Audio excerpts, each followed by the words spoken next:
سبب یا علامت گر ان کو سمجھائیں تو تشخیص میں 100 نکالیں خطائیں، دوا اور پرہیز سے جی چرائیں، یوں ہی رفتہ رفتہ مرض کو بڑھائیں،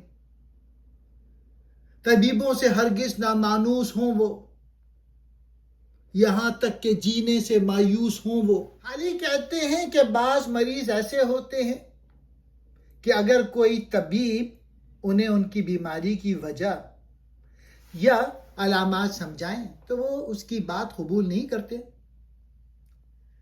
اس کے بجائے وہ ڈاکٹر کی تشخیص میں بے شمار غلطیاں نکالنے لگتے ہیں۔ وہ قابل و مخلص طبیبوں سے رابطہ نہیں کرتے اور نہ ان کی نصیحت پر اعتماد کرتے ہیں۔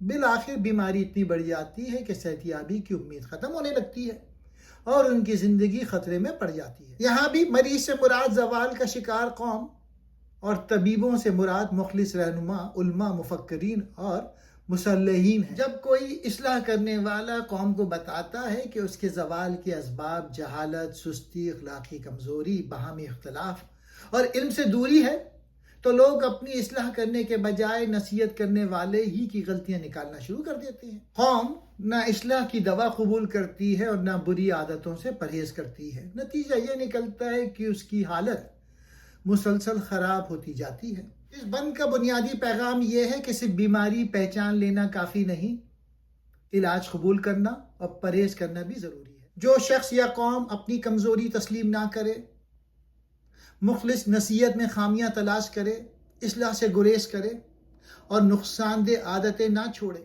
اس کی حالت رفتہ رفتہ ناقابل علاج ہو سکتی ہے۔